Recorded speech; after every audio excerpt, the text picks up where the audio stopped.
Welcome everyone. Today, saying goodbye to the love seat.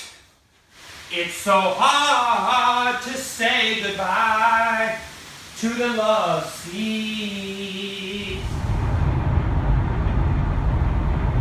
Continually downsizing. That seems to be the theme of my life the last couple of weeks and will continue to be the theme for about the next month until I leave California. Departure from California will probably be around June 29th, June 30th. I have to be completely gone and not in my home by July 1st, which means I have to be out before that. So I'm thinking around the 29th to 30th of June is when I'm going to be leaving. Speaking of downsizing, not only is it good to clear your mind of personal and possessions, not really personal so much because I am keeping my sentimental stuff, but it's good to clear your mind of possessions that you do not need. I have this philosophy now, I had it before, but a lot of that changed once I got a home. But I've always had this mindset that if it's something I don't use, let's say once a month, I don't need it. Unless it is a sentimental, a gift or a personal item or something from my childhood or a family, knick-knack or something like that. That is the exception. But everything else, if I don't use it, why keep it? Get rid of it. I'm on the corner of Magnolia and Arlington here in Riverside.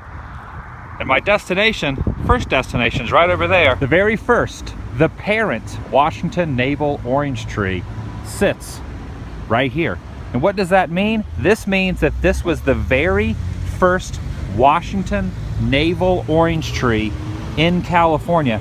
And there is a placard to symbolize this tree. And there's a couple on the ground right there. From what I read online and when I researched it, a navel orange tree cannot be transplanted and grown from seeds. It has to be taken the stem of the tree and moved along. So here's the real question. What is the difference between a normal orange and a navel orange? That's a withered navel orange. It kind of looks like Jack Skellington's face. That's a withered Jack Skellington navel orange right there. Oh, I gotta hurry. I only got 6 seconds to cross the road. I made it. There seems to be another placard at the base of this tree. Let's see what significance this has. Chicago White Sox redwood tree. Planted February 24th, 1914 by members of that famous ball team. Chicago White Sox? In Riverside, California? So the 1914 Chicago White Sox planted this redwood tree here? I've stopped off in this little town by the name of Mira Loma, and this place was not always called Mira Loma, California. It used to be called Wineville, and they changed the name years ago to avoid, to forget, and to erase from existence, as Doc Brown would say, the images and the horror that happened here. And I'm talking about the chicken coop murders. And when you think of chicken coop murders, you're thinking, well, a guy probably just killed a bunch of chickens. Well, that was not the case. In 1928, a guy that lived here in town had a farm, and he housed a bunch of chickens in chicken coops next to his home. And he killed a bunch of kids and buried them in the chicken coops. This became the very controversial and a huge story across the nation back in those days, and the city had to change their name. Just giving you a little backstory before I drive up the road and see the house that still remains and still looks the same. As I walk down this road, not only is the atmosphere and the feeling very creepy and weird, knowing that back in the late 1920s, none of these other homes were here. It was just that one farmhouse that still remains. And it's right over there, not where the dog is barking, but farther along.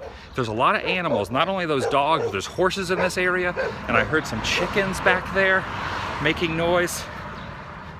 I'm getting like a weird vibe right now. And there it is. That's the house.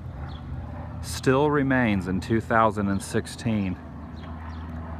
And it looks almost identical as it did in 1928. You see the dump truck right there. Where that dump truck is to the right, that's where one of the chicken coops were, where the children were found buried. I'm gonna get up closer, see if I can get a better look.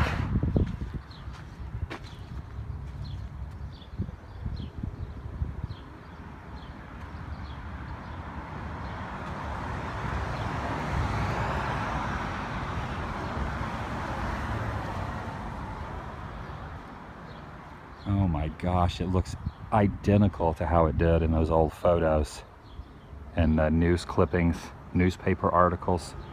The house has not changed.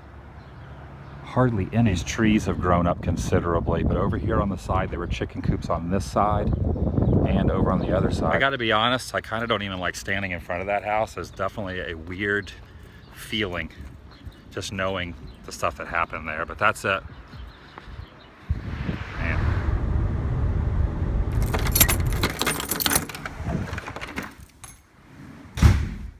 Just got to grab something real quick. For those who've been asking, this is my Uber code. So if you've never tried Uber, give it a shot and use my Uber code, Uber ATWUE, and get a $15 ride for free. Now you're probably thinking, why would you drop your van off at the house and then take an Uber to Disneyland? It's because it's very busy at night. I just want to go get something to eat. It's a lot easier to take an Uber, get dropped off on Harbor Boulevard than to park in the structure, walk through downtown Disney. It saves a lot of time. Oh wow, bag check lines look relatively short. That's a good thing. Disneyland, time for dinner. I always love this topiary Mickey, but I never noticed the diamond right there. I don't know how many times I've been here. I've never noticed the diamond at the chin of Mickey Mouse. I feel like a fool for never seeing that before.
Small World is now jammed and the music has turned off. There is no Small World After All music playing. This is the first time I've ever experienced this. Just sitting here in a boat.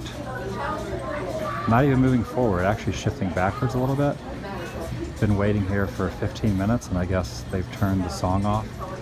That way everyone doesn't go completely insane. But there's the giraffes. There's the hyenas back there.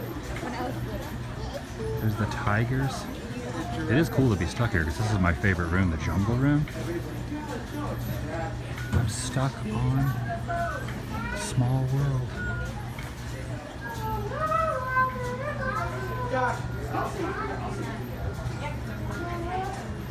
It's so weird to hear it without the music. You just hear all the gears turning and the mechanics.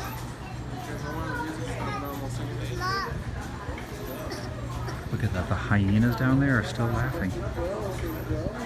Still laughing, the hyenas. Alright, immediately, please stand clear.